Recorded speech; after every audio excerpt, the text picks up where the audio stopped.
Bismillahirrahmanirrahim. Assalamualaikum warahmatullahi wabarakatuh. Waalaikumsalam warahmatullahi wabarakatuh. Hamdan wa salman amma ba'du.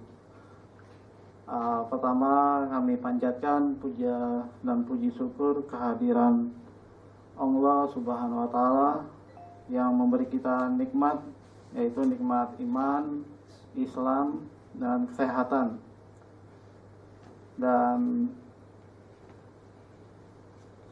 sehingga kita bisa hadir di majelis yang insya Allah penuh dengan berkah ini. Dan salawat dan salam kita aturkan kepada panutan kita Nabi besar Muhammad SAW yang telah membawa kita dari zaman kegelapan ke zaman terang ini. Dan untuk kajian siang hari ini disampaikan oleh Ustadz Samson Rahman LCMA, betul ya Pak ya? Baik, dengan judul Merenung Nikmatnya Al-Quran. Dan di sini untuk waktu sampai dengan jam 1:30 Pak Ustadz ya, dan ada sesi tanya jawab sekitar 10 menit. Baik, sebelum kita mulai kajian ini, mari kita awali dengan baca basmalah. Bismillahirrahmanirrahim. Ya, amin.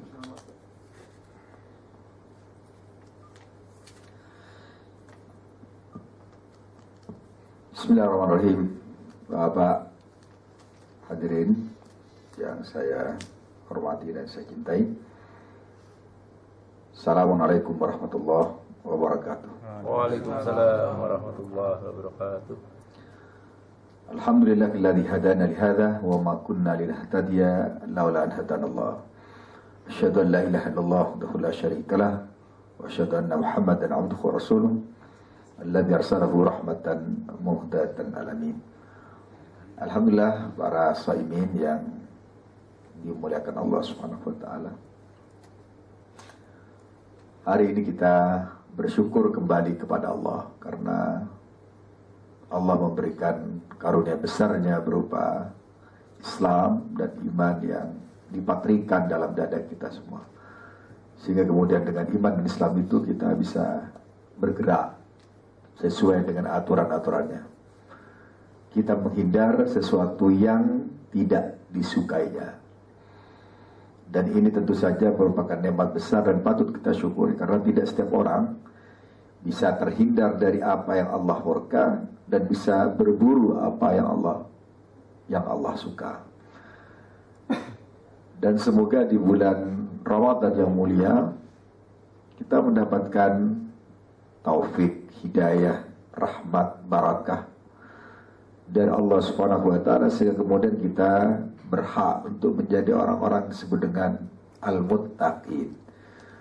Al-muttaqin salah satunya adalah orang yang terhindar dari keterpurukan,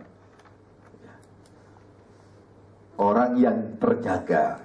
Muttaqin itu dari kata-kata waqaya, yang prevention, memutus, membentengi kita dari hal-hal yang Allah tidak suka. Makanya tatkala Umar Khattab bertanya kepada Ubay bin Ka'ab radhiyallahu anhu, coba tunjukkan kepada saya apa yang disebut dengan takwa itu. Ubay bin Ka'ab radhiyallahu anhu kemudian menyatakan, tahukah engkau kalau kamu berjalan di sebuah tempat, kata Ubay radhiyallahu anhu, apa yang kamu lakukan? Kemudian Ubay menjawab, yang tatkala ditanya oleh Umar Khattab radhiyallahu anhu, kalau aku lewat, kata Umar waktu itu, maka aku akan menghindari duri-duri yang ada di tempat itu.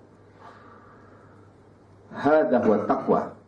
Inilah yang disebut takwa itu. Jadi tatkala kita ada duri yang mengancam, ada bahaya yang menjebak kita, dan kita berusaha untuk menjauhinya, maka saat itulah kita sebenarnya orang bertakwa itu. Hanya perlu diketahui bahwa kata Rasulullah SAW, tidak sedikit orang yang tidak bisa untuk menghindari hal-hal yang menjerumuskan itu. Malah yang banyak adalah orang cenderung untuk kecebur walaupun dia tahu akibat buruk dari keterceburannya itu. Rasulullah SAW pernah bersabda, huffatil jannatu bil makarih wa huffatin nar bis syahwat. Kata Rasulullah SAW, surga itu dikepung oleh al-makarih, hal-hal yang kamu tidak suka, hal-hal yang kamu ingin melakukan selalu tapi tidak dibolehkan, hal-hal yang jiwamu cenderung untuk melakukan dan kamu harus menahan dari kecenderunganmu itu. Huffat, saya ulangi biar ada oleh-olehnya itu, huffat al-jannatu bil makari wa huffatil an-nar bis syahawat. Surga itu dikepung oleh yang makruh-makruh. Wa huffatin nar bis syahawat, sementara an-nar, sementara neraka itu dikepung oleh yang syahwat-syahwat, atau dilingkari oleh yang syahwat-syahwat. Dalam hadis lain Rasulullah SAW pernah mengatakan, ad-dunya, kata Rasul, sijnul mu'min wa jannatul kafir. Saya ulangi hadisnya ya, biar nanti kalau pulang-pulang kita, artinya orang di penjara itu tidak terlalu bebas melakukan banyak hal karena dia ditahan, karena dia lagi harus tidak melakukan sesuatu yang dilarang oleh sipir penjara. Saya ulangi, ad-dunya sijnul mu'min wa jannatul kafir. Dunia itu adalah penjara bagi orang-orang beriman, wa jannatul kafir, dan menjadi surga bagi orang-orang yang kafir. Orang kafir bebas melakukan apa saja. Berzina oke, korupsi oke, ya, markup anggaran oke, selingkuh oke, tidak salat oke, tidak puasa oke, tidak bayar zakat oke, khianat oke. Seakan-akan dunia ini menjadi surga bagi mereka, tetapi mereka tidak tahu bahwa ujung dari surga dunia yang mereka nikmati pada saat ini akan berujung pada neraka. Ad-dunya sijnul mu'min wa jannatul kafir. Maka sebagai orang beriman, pada puasa saat ini kita juga disebutkan bahwa as-sawmu wal imsak. As-sawm wal imsak. Puasa itu adalah menahan diri dari anil akli wa syurbi wal jima' min tulu'il fajr ila ghurubis syams. Puasa itu adalah al-imsak, menahan. Jadi kalau ada imsak sudah disebut, biasanya orang sudah jaga-jaga, bukan berhenti makan sebenarnya. Ya, sudah nahan diri. Imsak 10 menit, kita punya waktu untuk masih bisa sahur. Ya. Al-imsak wa sunnatu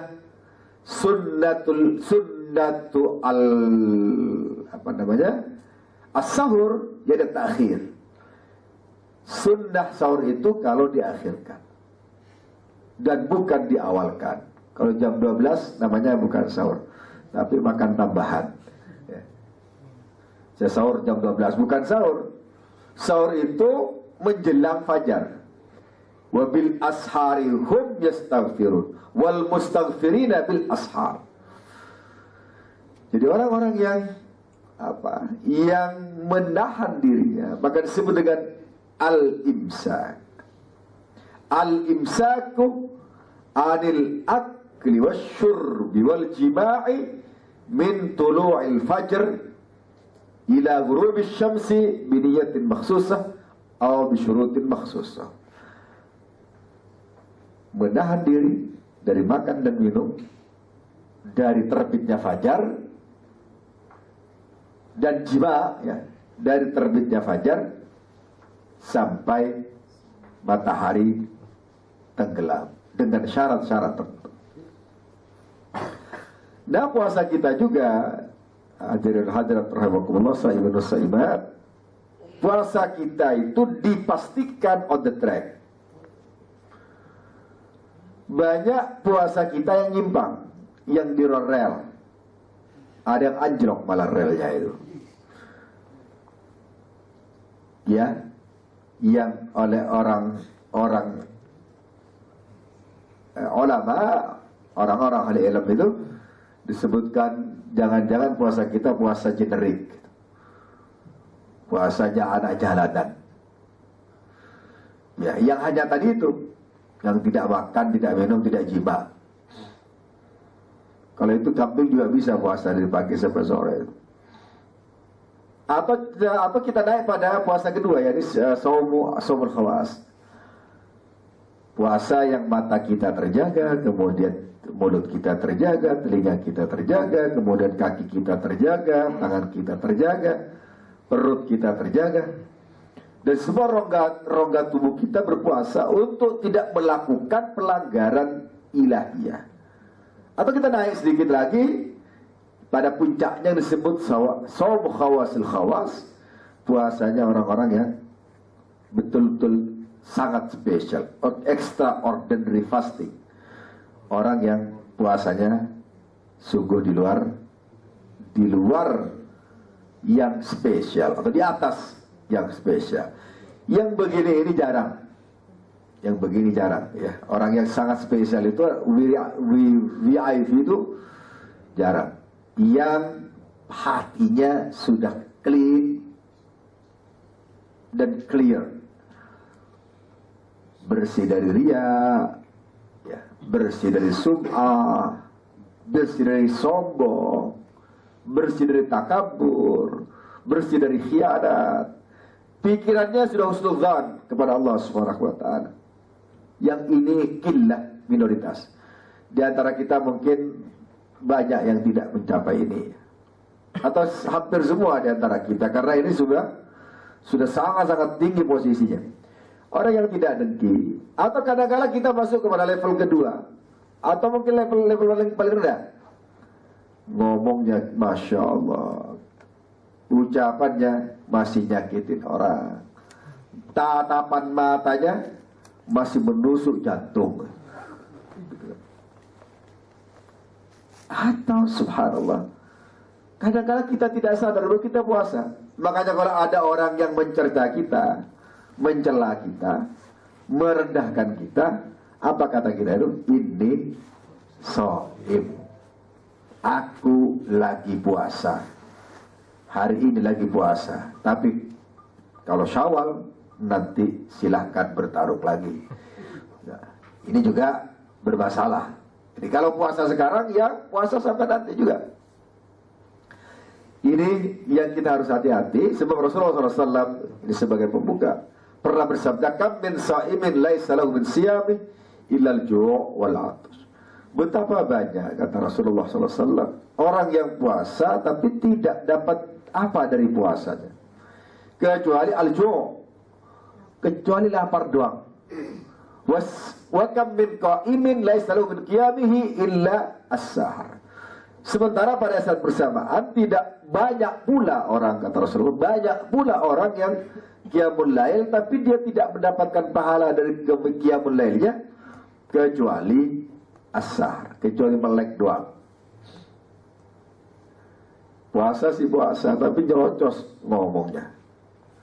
Puasa sih puasa tapi masih dengar dangdutan yang berdayu-dayu juga masih berlangsung, ya. Puasa si puasa tapi ngerasain tetangga on the way. Puasa si puasa tapi ngerasain temennya unlimited. Sehingga kemudian puasa kita menjadi terancam. Kata Rasulullah SAW, "Man lam yada' qawla zur wal 'amala bi, falaysa lillahi hajatun fi yada'a ta'amahu wa syarabah." Barang siapa yang tidak meninggalkan perkataan kotor dan keji, Allah tidak suka bersangkutan itu meninggalkan makan dan minumnya. Lebih baik makan saja. Nah, ibu-ibu rahmatullah, ibu-ibu kan biasanya rajin ngomong gitu.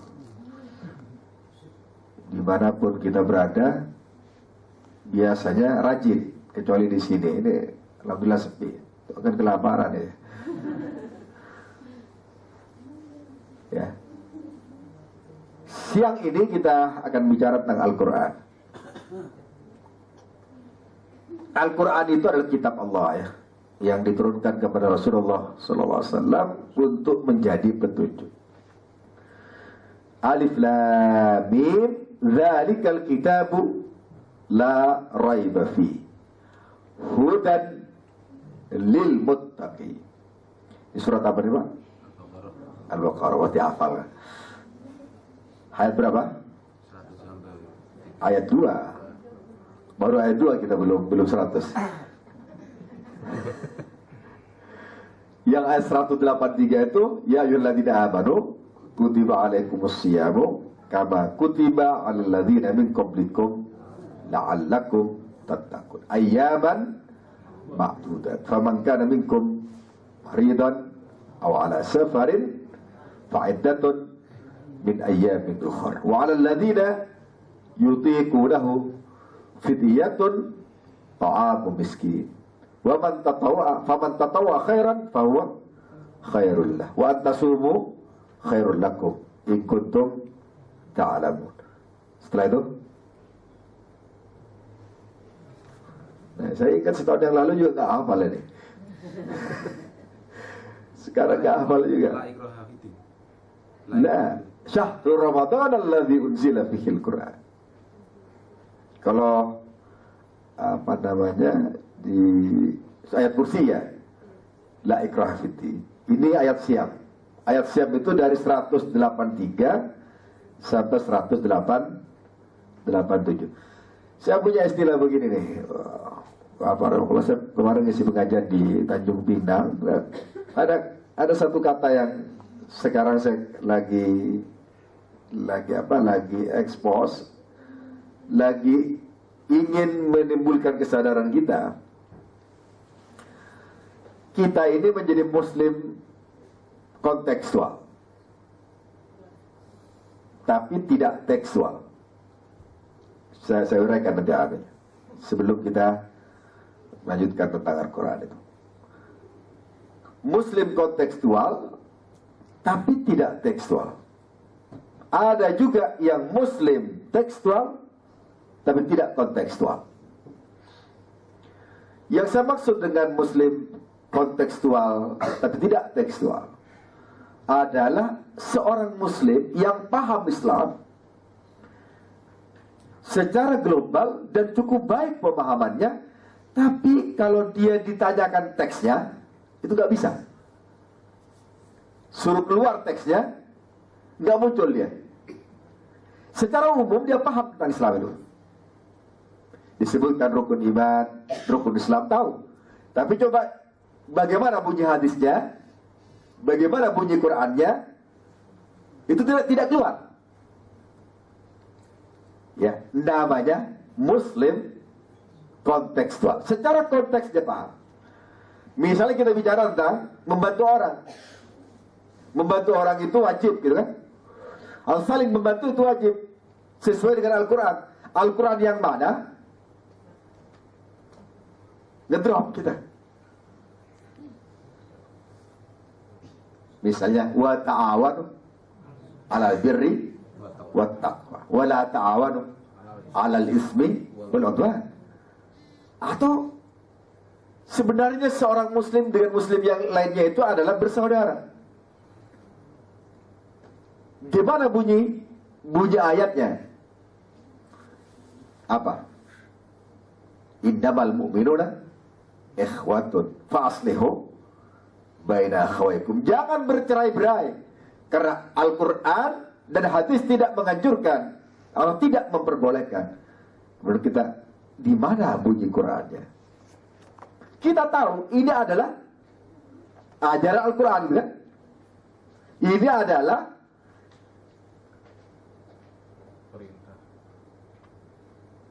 apa namanya? Ta'alimul Quran. Tapi begitu kita diminta untuk menunjukkan teksnya, kita menjadi tidak berdaya. Ini yang kemudian saya simpulkan bahwa banyak di antara kita itu yang muslim kontekstual tapi kurang tekstual. Bukan tidak tekstual, tapi kurang tekstual. Artinya kita perbendaharaan teksnya sangat minimalis. Ya, kayak rumah-rumah Jepang itu. Kecil tapi indah. Small is beautiful. Ya. Kata Schumacher itu dalam bukunya Small is Beautiful. Tapi kalau Quran jangan yang sedikit-sedikit. Big is beautiful. Perbanyaklah kita membaca teks. Maka sungguh sangat kurang baik kalau pada saat ini kita terus melestarikan ketidak tekstualan kita dan kita mempertahankan hanya kontekstualnya. Kita ingin ada, maksudnya begini, bukan setiap kita harus hafal Quran. Dan alhamdulillah Bapak dan Ibu rahmatullah, sekarang banyak orang yang pengen hafal Quran. Dan banyak sekali, termasuk kita, anak-anak kita kayak agak terlambat ya.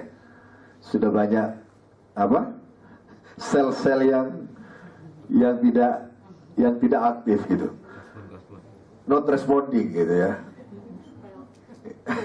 Jadi alhamdulillah banyak orang tua saat ini mengirim anak-anaknya untuk menghafalkan Quran, mengejar ketertinggalannya. Dia ingin dapat syafaat anaknya, ya.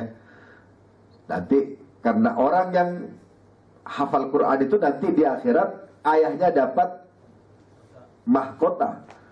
Ini yang dikejar oleh orang tua pada saat. Dan alhamdulillah, masya Allah, sungguh sangat banyak. Bahkan anak 5 tahun sekarang sudah hafal Quran, 7 tahun hafal Quran, 10 tahun hafal Quran. Bahkan dalam jangka waktu singkat-singkatnya. Ada yang setahun, ada yang 2 tahun. Ya subhanallah. Nah kita kemudian bertanya kepada diri kita sendiri, apakah kita masih punya kesempatan atau menyempatkan diri untuk berinteraksi dengan Al-Quran itu secara sebaik-baiknya atau tidak? Kalau saya tanya pada ibu-ibu rahmatullah, yang sudah khatam ini siapa yuk? Belum ada ya? Karena baru hari ke-9. 10 tambah 1. Hari ke-10 berarti belum khatam ya? Belum khatam. Ada 10 juz ya, 10 juz. Di pondok itu sudah anak-anak sudah ada yang khatam lebih dari 1 kali. Anak-anak putri di pondok mereka mengkhatamkan Qurannya itu, bahkan yang setiap hari 5 juz itu ada. Jangan hanya persiapkan juz alpukat di sore hari aja, juz Qurannya juga dipikirin itu. Bahkan Ibu Rahmatullah, kita semakin kita dekat dengan Al-Quran, maka akan semakin ada kenikmatan itu. Terutama kalau kita paham. Jadi kalau saya mau runut itu, orang membaca Al-Quran itu sampai pada tingkat tertingginya yang disebut ta'limul Quran itu melalui beberapa tahapan. Pertama adalah tilawah, dan alhamdulillah kita lakukan. Yang kedua tafahum, memahami Al-Quran itu. Memahami ini kita punya kendala. Hampir setiap kita punya kendala. Kendala kebahasaan. Jadi kalau kita baca itu perlu translator, ya kan? Perlu jembatan dulu, sehingga lama karena kita translate. Tapi kalau orang-orang sudah mengerti, membaca Quran itu nikmat sekali. Nah ini Bapak Rasulullah, karena kita tidak langsung interaksi, maka kemudian pemahaman kita terhadap Al-Quran itu tidak terlalu baik. Misalnya kalau kita baca fafirru ilallah inni lakum nadhirum mubin, berlarilah kamu kepada Allah gitu. Sesungguhnya aku menjadi pengingat kepadamu dengan peringatan yang terang benderang. Tatkala kita misalnya baca qad aflahal mu'minuna alladzina hum fi salatihim khashi'un, sungguh beruntunglah orang-orang yang khusyuk dalam salat. Terus qad aflahal mu'minuna alladzina hum fi salatihim khashi'un walladzina hum 'anil lagwi mu'ridun, dan orang-orang yang berpaling dari kesia-siaan.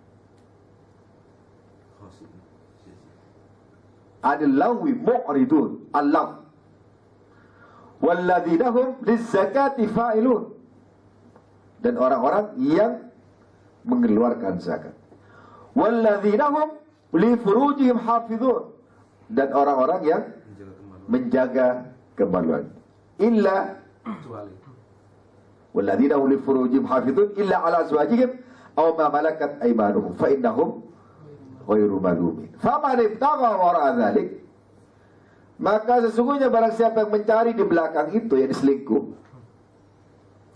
Ini Barakallah, ini namanya ayat anti selingkuh pada surat Al-Mu'minun itu. Faman ibtagha wara'a dzalik fa ulaika humul adun, orang-orang yang mencari di belakang itu, yang ngumpet-ngumpet yakni selingkuh. Mereka itulah orang-orang yang adun, orang-orang yang beyond limit, orang-orang di luar batas. Terus kita baca sampai akhir. Ulaika terakhir tuh saya dipencar-pencar ya. Walladzina hum li amanatihim wa ahdihim ra'un walladzina hum ala salawatihim yuhafizun ulaika humul warithun alladzina yarithuna al-firdausa hum fiha khalidun. Kalau kita interaksi kita dengan Al-Quran itu baik, pertama kita mendapat pahala dari Allah Subhanahu wa taala karena tilawah. Satu huruf berapa? 10 pahalanya. Alif lam mim berapa huruf? 3, berarti dapat 30. Nah, kalaupun kita tidak hafal, ya hafal alif lam mim. Alif lam ra, alif lam mim ra. Ta ha nun yasin kaf ha ya ain sad. Alhamdulillah, hitung aja dapat berapa juga. Itu namanya muslim minimalis. Ngambil yang kecil-kecil gitu. Kalau kita interaksi kita dengan Al-Quran ini baik, maka insya Allah asal ada asalnya. Asal apa yang kita ketahui itu diamalkan. Semua disebutkan kam min alimil Quran wal Quranu yal'anu. Betapa banyak orang yang tahu Al-Quran, bahkan di Indonesia itu Al-Quran pun bisa dikorupsi. Itu saking pahamnya. Saking pahamnya bagaimana bertobat. Ya, nanti saya bertobat kalau sudah korupsi. Karena kenapa? Karena yang melakukan di Departemen Agama kan. Gimana bertobatnya itu sangat tahu gitu. Tubu ilallahi taubatan nasuh. Sehingga kemudian apa yang dilakukan malah mencederai Quran itu. Bahkan disebutkan nanti Az-Zabaniyah dalam kitab Ihya ini, Az-Zabaniyah asra ila hamalatil Quran alladzina ya'suna Allah ta'ala minhum ila abadatil awthan hina asullaha ta'ala ba'dal Qur'an. Yani orang-orang yang habalatul Qur'an, orang-orang yang tahu Al-Quran, orang-orang yang pintar baca Al-Quran, orang-orang yang mengerti Al-Quran, orang-orang yang paham benar tentang Al-Quran, orang-orang yang mengerti makna Quran. Lakin asullah, orang yang bersangkutan maksiat kepada Allah, maka malaikat Zabaniyah, malaikat penyiksa itu lebih akan cepat bergerak untuk menyiksa orang yang bersangkutan daripada orang-orang penyembah berhala. Fa'alimun bi'ilmihi lam ya'malan wa'adzabun min qabli ubadil wasan. Sesungguhnya seorang alim yang tidak mengamalkan ilmunya, kata seorang penyair itu, fa'alimun bi'ilmihi lam ya'malan wa'adzabun min qabli ubadil wasan. Karena kenapa? Karena orang yang berilmu tapi tidak beramal itu membahayakan baik pada dirinya ataupun pada orang lain. Apalagi dia mengatakan sesuatu tapi kemudian dia bermaksiat kepada Allah. Maka kalau gitu saya tidak usah ngerti Al-Quran, Ustaz. Lebih parah lagi cara berpikirnya. Kalau gitu nggak usah baca Al-Quran biar saya tidak tahu Al-Quran. Ya sama dengan orang Baduy gitu. Kata orang Baduy, jangan belajar, jangan sekolah, nanti orang sekolah jangan banyak yang tukang tipu kan.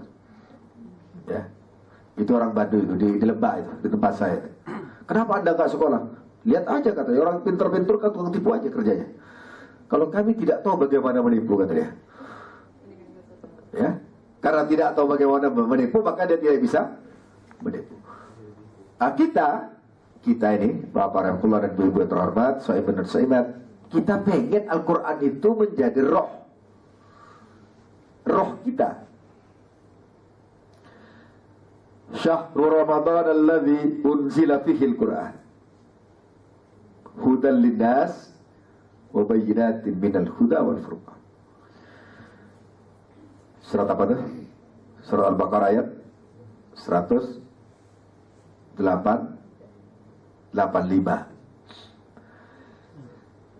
Bulan puasa ini disebut Syahrul Quran karena diturunkan Al-Quran.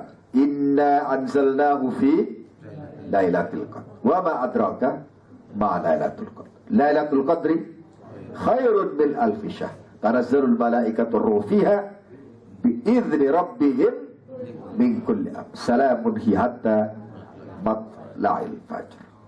Alhamdulillah, ini kita paham. Ada yang ingin saya sampaikan, Barakallah. Kalau kita hafal satu ayat tertentu, kita tidak apa. Kalau misalnya kita qiyamul lail, ngulang ayat itu saja, tapi direnungi maknanya, itu lebih baik daripada kita membaca tapi kita tidak mengerti. Ya, malam-malam misalnya baca Al-Quran, Masya Allah. Dan perlu diketahui ibu-ibu, rahmatullah, kalau kita membaca Al-Quran, dia tak terbata-bata, itu pahalanya 2. Ya. Alladzina yaqra'una Al-Quran, kemudian dia tidak lancar bacanya, lahu ajran, dia itu punya pahala 2. Wal mahiru bil Quran ma'al kiramil bararah. Sementara orang pintar membaca Al-Quran akan bersama orang-orang yang baik-baik atau malaikat-malaikat yang mulia. Kenapa kita dapat 2? Karena biasanya ibu-ibu Rasulullah bahwa terhormat, biasanya orang yang tidak baca itu tidak mau baca biasanya karena segan.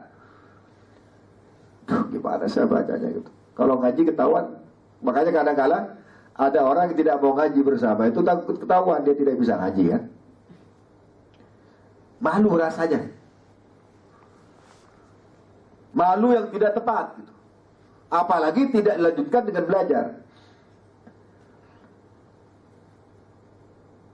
Nah, kita ingin pada saat ini, Barakallah, kalau pulang itu yang naik kereta, mungkin yang naik mobil, kecuali yang naik motor ya, itu sambil pegang Quran lah.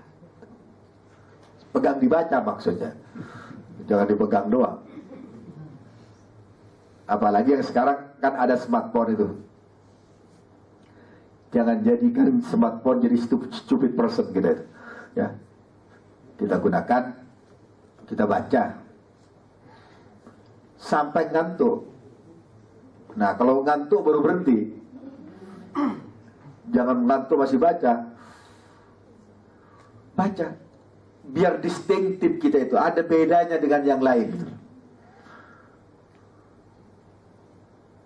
Ada kadang-kadang malu juga baca di tengah keramaian itu kan. Ya, apa namanya? Sok solehat. Ya. Lebih baik dibilangin sok soleh daripada sok toleh. Toleh itu kebalikannya. Ya.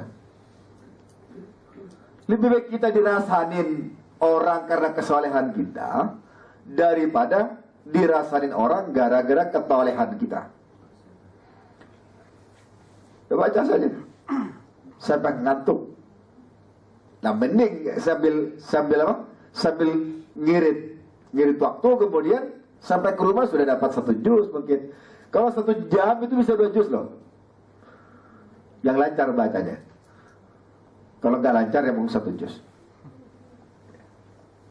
Nah, di tengah-tengah waktu itulah kita membaca Al-Quran. Di rumah mungkin sudah sibuk dengan kolak. Dan kolak itu bukan yang utama. Kalau kita mau buka, kita harus buka dengan kurma atau korma atau tamar. Yang kedua itu air. Yang ketiga baru yang manis-manis. Jadi kolak itu kalau kita lihat dia masuk tingkatan ketiga, ya. Tapi kalau di kita maka kolak menjadi yang prioritas. Itu melihat dulu kolak kalau masya Allah. Jadi fa'ilam tajidu kata Rasulullah fabil ma. Kalau kamu tidak dapatkan yang kurma itu maka kamu hendaklah berbuka dengan apa? Dengan air. Nah, kita tidak tahu apa hikmahnya ya kenapa kemudian dengan air. Yang jelas kalau kurma itu apa namanya? Proteinnya tinggi. Yang air juga mungkin untuk melancarkan, saya tidak tahu ini dari sisi medisnya. Yang ketiga adalah yang manis-manis. Mungkin kolak, mungkin es buah atau yang lain-lain. Kembali pada Al-Quran itu tadi. Jadi kita, Bapak-Bapak, interaksi kita dengan Al-Quran itu akan baik kalau kita memasuki langkah kedua, yakni at-tilawah tafahum. Pada sisi tilawah, alhamdulillah kita melakukannya. Walaupun mungkin di antara kita ada yang terbata-bata. Untuk yang kedua, mungkin sudah sedikit di antara kita kaum muslimin untuk paham Al-Quran directly, secara langsung. Yang ketiga, memetik maknanya. Ya, kalau orang bisa Al-Quran saja bisa paham maknanya, belum tentu dia bisa mengambil intisarinya, yang disebut dengan tadabburul Quran. Jadi T pertama adalah tilawah. Kita bisa contreng lah yang ini. Yang kedua, tafahum, memahami lebih dalam Al-Quran itu. Yang ketiga, sebutannya adalah tadabburul Quran, mentadabburi Al-Quran. Kalau kita baca satu ayat, kenapa Allah Subhanahu wa taala misalnya pada ayat ini, Syahrul Ramadan alladzi unzila fihi al-Qur'an hudan lin-nasi bayyinatin minal huda wal furqan. Faman syahida minkumus syahra falyasum. Wa man kana maridan aw ala safarin fa'iddatun min ayyamin ukhar. Yuridullahu bikumul yusra wa la yuridu bikumul us. Apa kira-kira yang bisa kita tangkap? Oh iya, kalau kita sakit, faman kana minkum maridan, kalau di antara kalian sakit, au ala safarin, atau dalam perjalanan, fa'iddatun min ayyamin ukhar, maka gantilah pada hari yang lain sesuai dengan yang ditinggalkannya. Artinya apa? Berarti kita bisa tidak puasa pada saat ini. Tapi yang kita tinggalkan harus sama persis dengan apa yang gantinya, harus sama persis dengan apa yang kita tinggalkan. Min ayyamin ukhar, di hari yang lain. Kemudian ada ayat Allah Subhanahu wa taala, yuridullahu bikumul yus al-yus wala yuridu bikumul usra. Apa kira-kira yang bisa kita tangkap, kita tadabburi pada ayat ini? Allah suka kemudahan-kemudahan pada kalian. Oh, berarti agama Islam ini sebenarnya agama yang mudah. Tidak sulit-sulit banget Islam itu. Kalau kamu tidak bisa salat kum salli qa'iman fa illam tastati fa qa'idan fa illam tastati fa ala jam, gitu kan? Ini hadis atau Quran tuh, Pak? Ini hadis sama Quran? Coba deh. Hadis sama Quran tuh tadi. Salli qa'iman fa illam yastati fa illam tastati fa qa'idan fa illam tastati fa ala jam. Ini hadis atau Quran? Hadis. Kenapa bisa ketahuan hadis?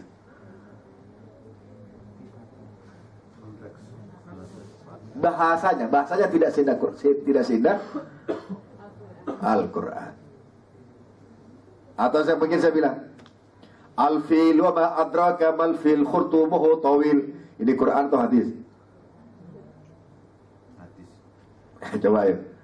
Al-fil mal fil wa ma adraka mal fil khurtumuhu tawil. Hadis apa Quran? Hah? Ini kata-kata Musailamah al-Kadzdzab untuk menandingi Al-Quran dulu.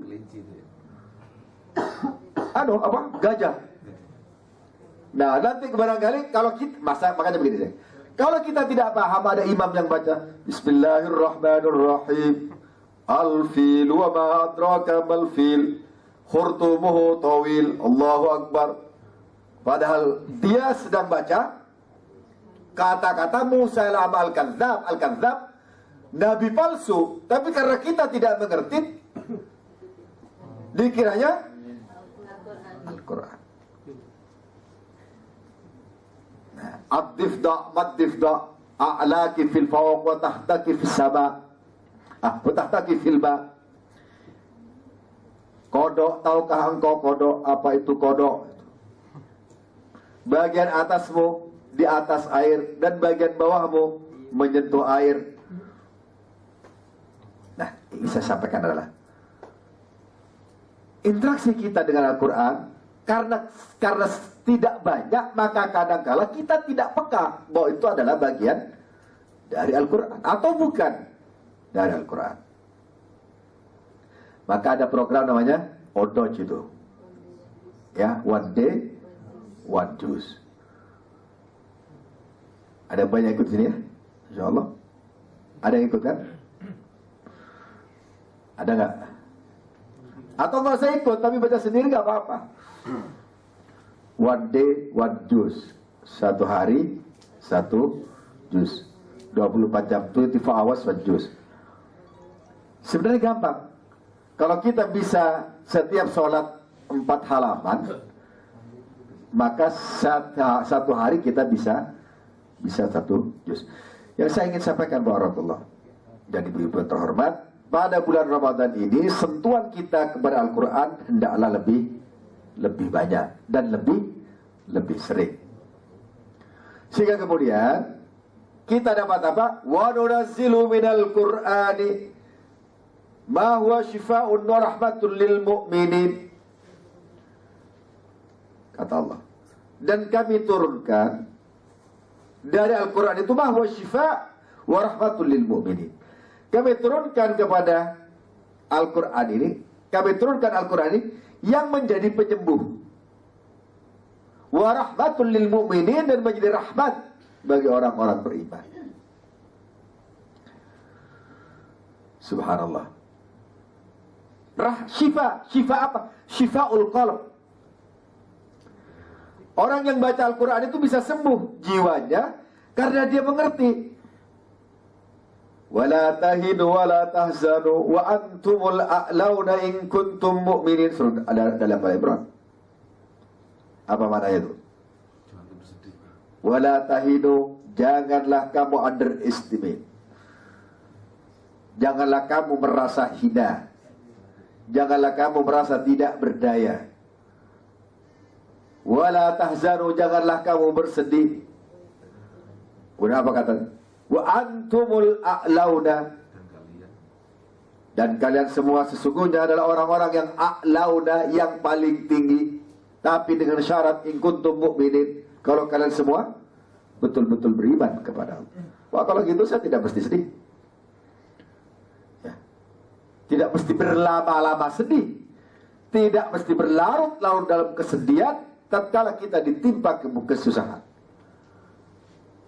La tahzan, innallaha ma'ana, kata siapa? Kata Rasulullah kepada siapa? Abu Bakar. Abu Bakar di mana? Di gua. Di gua Sur, ya? Di gua Sur. La tahzan, innallaha ma'ana, jangan bersedih kau Abu Bakar, sesungguhnya Allah bersama kita.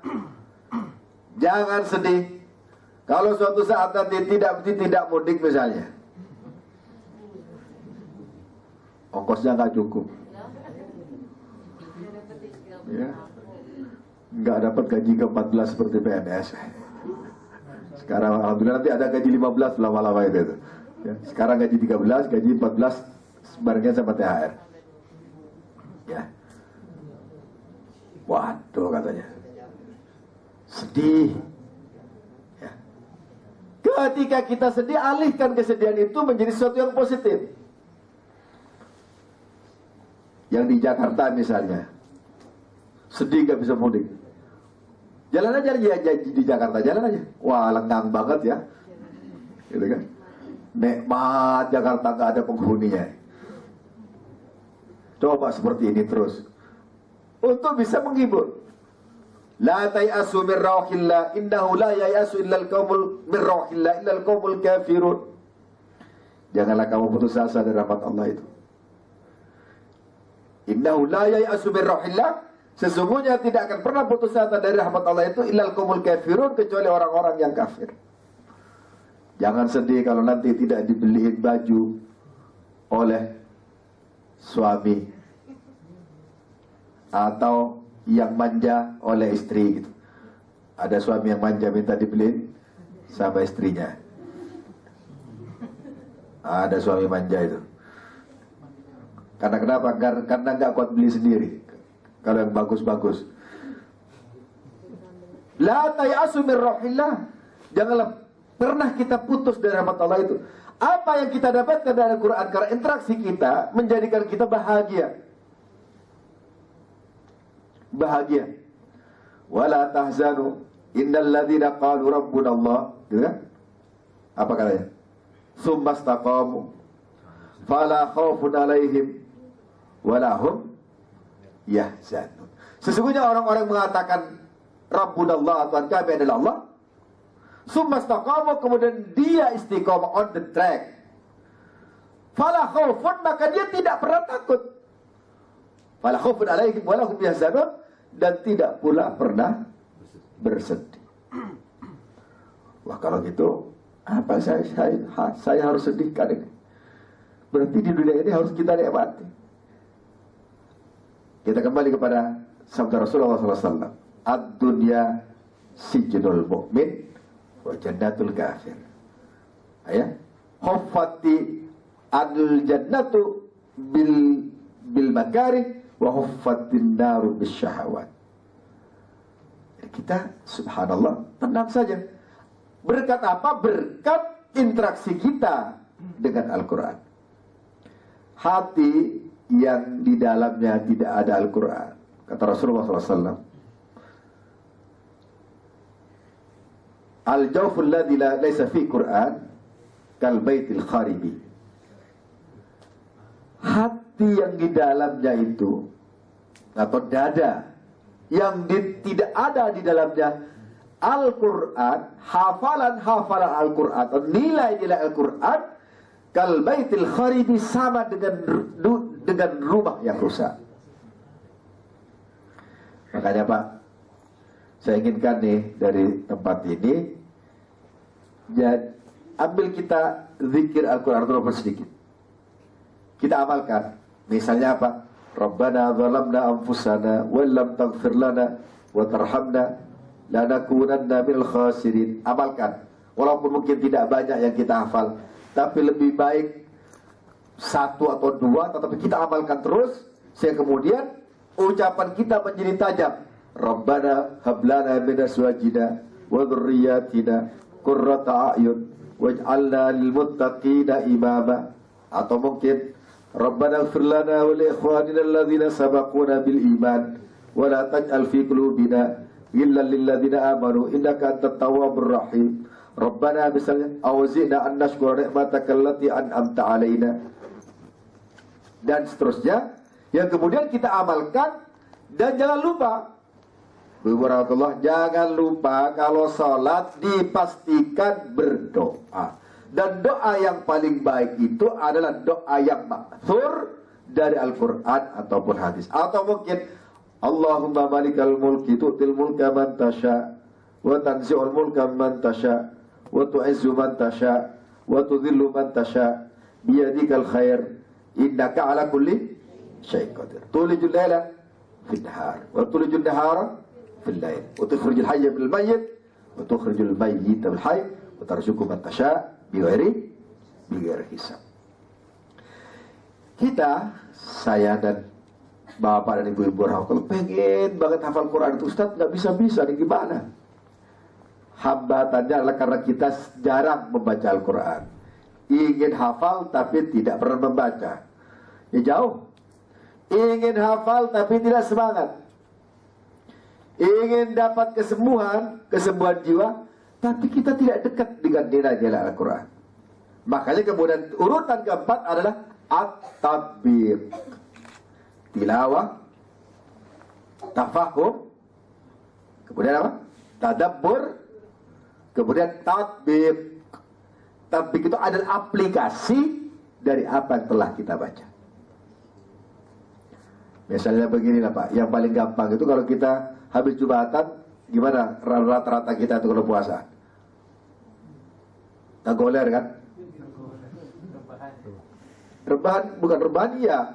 Dan rebahan selanjutnya soalnya itu. Padahal spirit Al-Quran kan tidak begitu. Fa'idha qudiyatis salatu, gitu kan? Fantashiru fil ardi wabtaghu min fadlillah.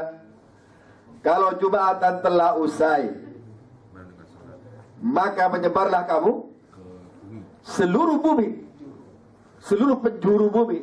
Wabtaghu min fadlillah. Carilah karunia Allah, carilah rezeki Allah, carilah apa yang Allah berikan kepada kalian semua. Tapi yang terjadi apa? Barang koleran. Faidah qudiyatis salat, Allah tidak berfirman fanamu fil masjid, maka tidurlah kamu di masjid. Enggak. Ya, spiritnya, wah kalau gitu saya nanti kalau saya tidur ini rebahan dan selanjutnya itu, ya, saya bertabrakan dengan nilai-nilai Al-Quran. Sehingga kemudian kita bangkit dan tidak tiduran di masjid. Sehingga kemudian masuk ke aplikasi, menjadi tatbiq. Yang terakhirnya itu adalah ta'limul Quran. Jadi saya ulangi, untuk dekat dengan Al-Quran itu kita melalui tahapan ini, yakni tilawatun, tafahumun, tadabburun, tatbiqun, ta'limun. Kalau kita sudah bisa tilawah, naik ke yang lebih tinggi, tafahum, memahami Al-Quran. T kedua. Kalau kita sudah memahami, maka tadabbur, diperdalam lagi pemahaman kita, dimengerti spirit, makna dari Al-Quran itu. Kalau kita sampai di situ, jangan cukup, sebab barangkali kita tidak mengamalkan. Kam min qari'il Qur'an wal Qur'anu yal'anu. Betapa banyak orang yang membaca Al-Quran, tapi Quran sendiri yang melaknatnya, karena dia tidak mengamalkan apa yang dia baca, apa yang dia tadabburi, apa yang dia mengerti. Yang terakhir adalah ta'limul Quran. Jadi kalau kita sudah baca, Bagaimana kalau ngelompat Ustaz? Saya hanya bisa baca tapi tidak paham artinya. Nggak apa-apa, ngelompat juga nggak apa-apa. Tapi tidak runut. Ya, kalau ditanyakan sama yang diajarin, apa itu maknanya, Bu? Nggak tahu, saya ngelompat ini. Melompat dari satu ke 5, ya. Dan nggak apa-apa, nggak salah. Nggak salah. Kita nggak salah kalau kita ngajarin anak-anak kita dari tilawah kemudian mengajarkan apa yang bisa kita baca, tahsinnya, mungkin makharijul hurufnya. Tapi ada ruang kosong yang mungkin kita tidak lalui.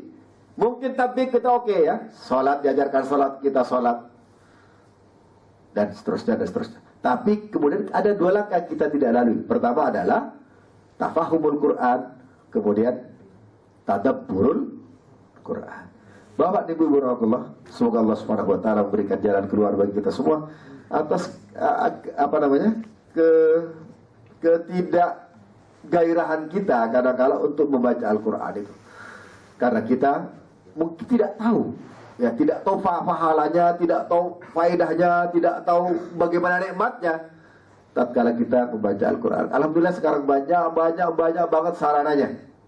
Ada Quran speaker, ada ada HP, ada Quran yang pakai pen itu kan, masya Allah. Sarana banyak, tapi semakin banyak sarana kita semakin tidak bisa. Nah, kalau misalnya jalan kan sambil dengar Al-Quran, lama-lama ayat Quran itu merasuk ke dalam jiwa kita. Malu kalau kita baca Quran maksiat kepada Allah. Malu sambil baca Quran, gitu kan? Sambil dengerin Quran, masa sambil menatap wanita cantik di depan kita, kan malu gitu. Ininya oke. Alif lam mim, tapi matanya itu namanya nggak matching antara telinga dengan mata. Ada konslet. Barakallahu fikum wal afu minkum. Assalamualaikum warahmatullahi wabarakatuh. Waalaikumsalam warahmatullahi wabarakatuh. Ya, tadi apa yang disampaikan dari Pak Ustadz, mungkin ada pertanyaan dari ibu-ibu dan bapak-bapak, dipersilakan.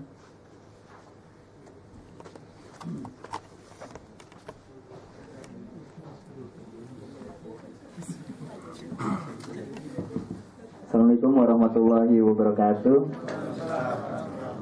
Mau nanya Ustadz, Ya, silakan. yang belakang-belakang ini kan lagi rame razia warung-warung makan yang digerebek Satpol PP. Kan kalau zamannya Nabi kan dulu nggak ada warteg ya Ustadz ya.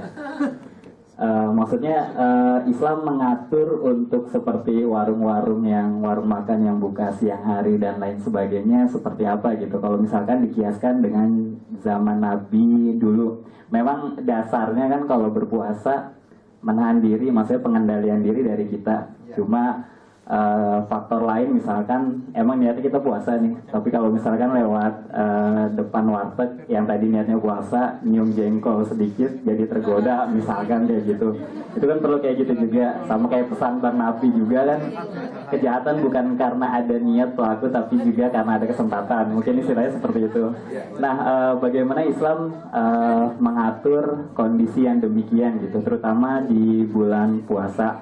Terus juga kan banyak yang sempat lihat di beberapa media sosial ada orang yang nggak berpuasa dihukum dengan dia push up dan lain sebagainya. Maksudnya apakah seperti itu juga untuk penanganan orang-orang yang nggak berpuasa dari segi Islam seperti itu?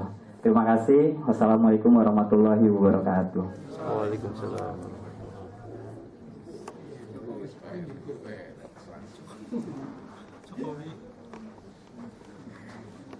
Baik, dulu nggak ada perda ya.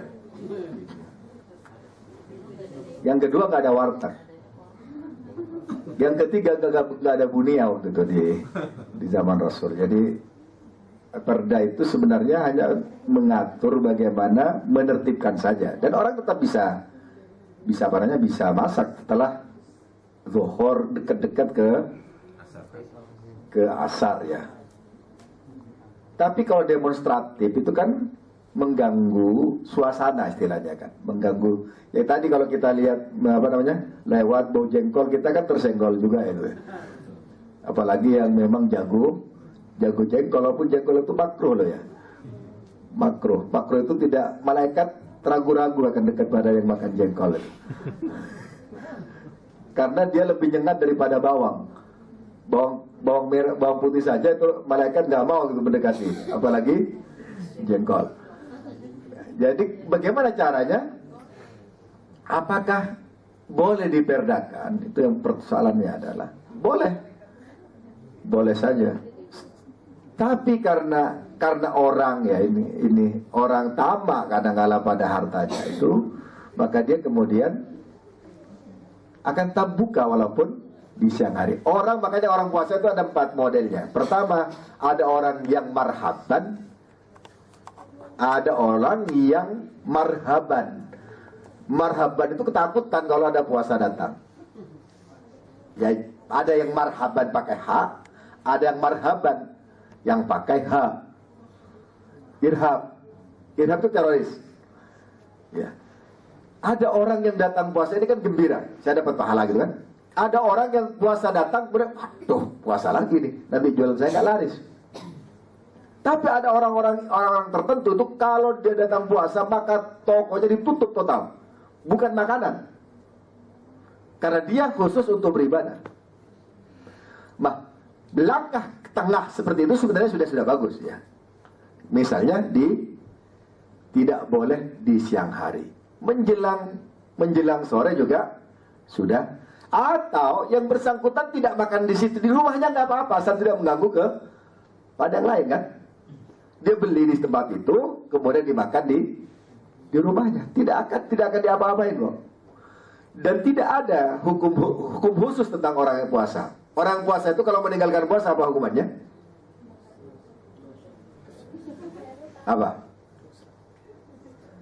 Kalau sengaja itu kan, maka misalnya orang yang pada siang harinya berhubungan badan, itu tidak digebuk loh, nggak ada hubungan gebuk itu, nggak ada push up. Maka itu raqabah, membebaskan seorang budak. Kalau tidak, maka puasa 2 bulan berturut-turut. Kemudian kalau tidak juga, nasi 60 orang, makanan untuk orang miskin. Kalau tidak mampu juga, ya nggak diapa-apain. Kok nggak mampu dia, bayar nggak juga bisa, puasa nggak bisa juga. Ya. Istighfar kepada Allah Subhanahu Wa Taala. Itu di zaman Nabi begitu. Ada seorang sahabat jima sama istrinya kan, hubungan badan siang-siang. Nggak tahan dia. Nah, nggak tahan. Kemudian datang kepada Nabi, saya jima Rasulullah, gimana saya nih? Kata Rasul, bebaskan budak. Nggak punya duit Rasulullah, gimana saya bebaskan? Kalau gitu kamu puasa 2 bulan. Boro-boro 2 bulan, saya saja nggak kuat kata dia. Iya, saking kanunya itu. Terus kalau gitu bayar, ngasih makan 60 orang.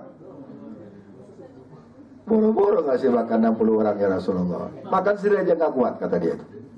Kemudian Rasulullah itu mengumpulkan para sahabatnya, kalau begitu bayarkan aja. Bayar para sahabat yang lain untuk menebus kafaratnya itu. Kemudian bagikan, ya Rasulullah tidak ada yang berhak kecuali saya untuk itu. Ya untuk mendapatkan yang seperti ini, yang kafaratnya ini, yang fidyah itu, maka saya yang paling berhak Rasulullah. Dia dapat untung 2 kali kan? Dalam artian untung kalau dilihat sepintas, melanggar tapi dia dapat makanan yang dikumpulkan oleh para sahabat.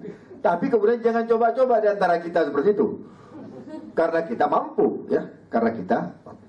Maka intinya adalah hormati orang yang berpuasa. Yang sekarang yang marah adalah hormati orang yang tidak puasa. Hormati orang yang telanjang, misalnya. Hormati orang yang korupsi. Hormati orang yang mabok, gitu kan. Jadi ini zamannya mas, zaman jungkir balik betul. Padahal di beberapa tempat itu, misalnya di Irian itu kan ada beberapa bupati yang pas kalau misalnya lagi ibadah, jangan ada yang berjualan, tidak ada apa-apa. Masalahnya di Serang ini, di Serang itu Banten ya, tempat dekat tempat saya itu.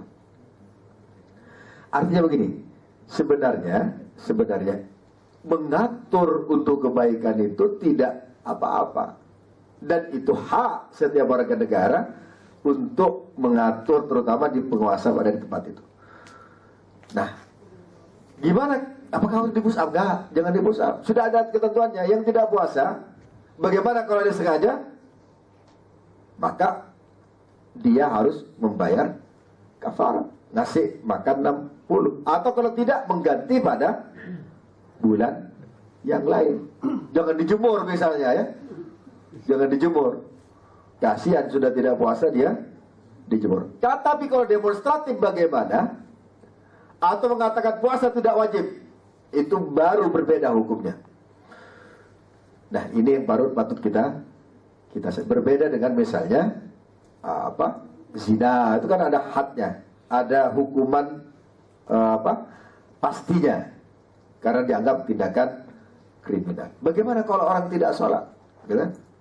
Kalau tidak sholat, kalau dia tidak sholat tidak ada yang tahu, karena istighfar kepada Allah. Kemudian jangan dijemur gitu. Kamu bapak hari ini gak sholat, jemur aja, push up. Tidak ada hukumannya seperti itu ya. Lebih kepada pendekatan personal ya.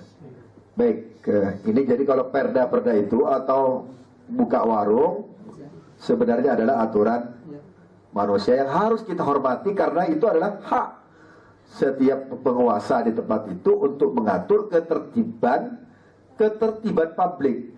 Jangan sampai kemudian kalau dibolehkan nanti orang buka warung semua, karena begini, orang itu pengen dapat untung dari dunianya itu. Maka agak ditahan sedikit, nanti diambil jalan tengahnya. Setelah zuhur menjelang asar sudah oke. Kan orang lapar-laparnya itu kan siang kan ya, di puncaknya itu. Dan biasanya ini menggoda. Maka kalau orang menyediakan sebelum zuhur, biasanya kecenderungan makannya muncul. Maka kemudian ditahan sama zuhur sampai ba'da zuhur. Dan itu sah-sah saja menurut saya. Masalahnya adalah mungkin ada orang yang tidak suka kalau orang banyak puasa. Dan ini menggoda, ya, menggoda. Sehingga kemudian orang-orang biasanya puasa karena banyak makanan, dia menjadi tergoda. Berarti kita memfasilitasi agar orang tidak puasa kalau siang-siang sudah buka. Artinya kalau siang-siang sudah buka dan penguasa sebenarnya memiliki kekuasaan, otoritas untuk bisa mengerem, ya, untuk bisa mengerem karena ini di publik, maka sungguhnya dia mungkin merasa berdosa kalau dia tidak melakukan. Kalau di rumahnya silakan makan, mau makan satu ember juga nggak apa-apa gitu ya. Tidak akan ada yang mengatakan akan dihukum, nggak akan dirahsia, misalnya nggak akan ada yang berahsia orang yang makan satu ember di rumahnya itu. Ini karena kadang-kala ada kesalahpahaman bahwa ini mengekang kebebasan. Mengekang kebebasan gimana? Ada aturannya agar orang itu yang muslimnya tidak makanlah siang hari lah. Syukran lakum insyaallah. Terima kasih. Terima kasih Pak Ustaz. Mungkin dari ibu ada yang mau ditanyakan?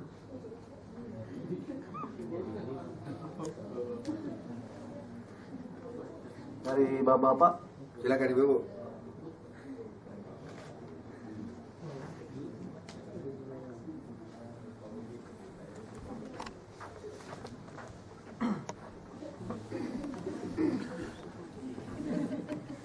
Assalamualaikum warahmatullahi wabarakatuh.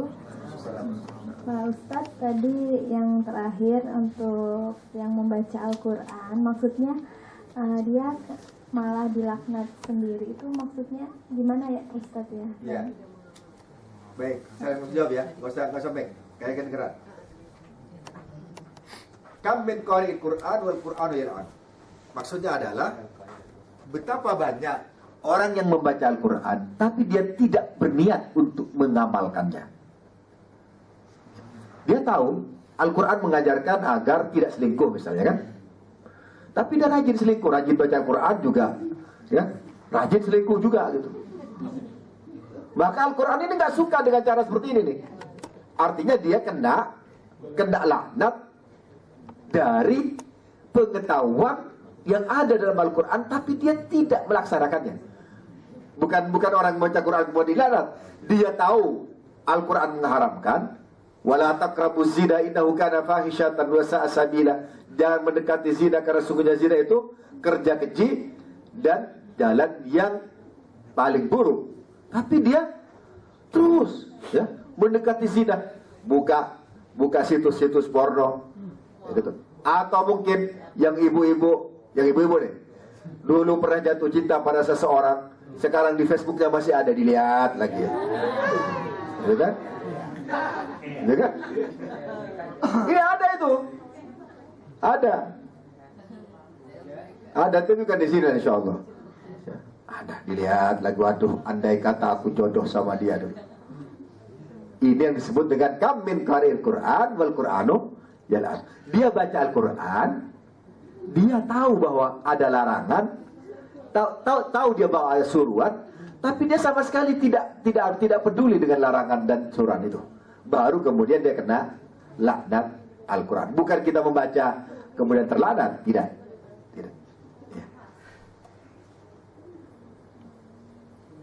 Iya, terima kasih Ibu dan Bapak. Semoga apa yang disampaikan oleh Pak Ustadz bisa kita amalkan dalam kehidupan sehari-hari. Sebelum kita menutup majelis ini, mari kita membaca hamdalah.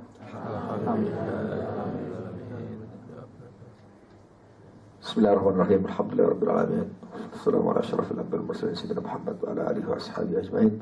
Allahumma taqabbal minna salatana wa siyamana wa qiyamana wa ruku'ana wa sujudana wa qu'udana wa tadarru'ana wa takhasyu'ana wa tahlilana wa tahmidana wa tasbihana wa takbirana wa tammim taqsirana wa la tadribiha wujuhana ya ilahil alamin. Allahumma ij'alna fi hadha syahril mubarak من السعداء المقبولين ولا تجعلنا من الأشقياء المردودين برحمتك يا أرحم الراحمين. ربنا آتنا في الدنيا حسنة وفي الآخرة حسنة وقنا عذاب النار. سبحان ربك رب العزة عما يصفون وسلام على المرسلين والحمد لله رب العالمين. الفاتحة. أعوذ بالله من الشيطان الرجيم. بسم الله الرحمن الرحيم. الحمد لله إياك نعبد وإياك نستعين صراط الذين أنعمت عليهم ولا الضالين. Assalamualaikum warahmatullahi wabarakatuh. Waalaikumsalam warahmatullahi wabarakatuh.